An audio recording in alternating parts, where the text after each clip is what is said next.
เพราะว่าศรัทธานี่คือความเชื่ออย่างน้อยเราก็เชื่อจากการได้ยินได้ฟังก่อนเราได้ยินได้ฟังนี้มันว่ามานี่มีเหตุต้องมีผลเป็นธรรมเป็นวินัย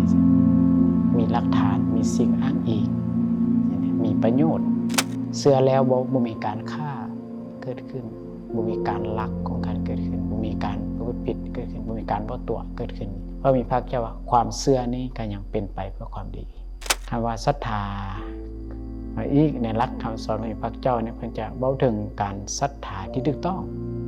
เป็นศรัทธาที่เฮ็ดให้เป็นไปเพื่อความเจริญนั่นนะเพราะส่วนหลายมันทั้งหลายเนี่ยเมื่อเกิด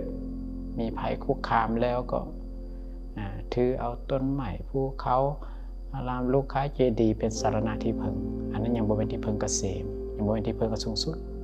เพิ่งแล้วยังพ้นไปจากความทุกข์บ่ได้ต้องเป็นศรัทธาที่เข้าถึงพระพุทธพระธรรมพระสงฆ์เป็นคือฮู้อริยสัจสี่ด้วยปัญญาอันถูกต้องเป็นเห็นทุกข์แบบใดเห็นเหตุเกิดของทุกข์แบบใดเห็นความดับทุกข์แบบใดเห็นทางออกไปจากทุกข์แบบใดสินะอันนี้จังเรียกว่าเป็นที่พึ่งเกษมเป็นที่พึ่งอันสูงสุด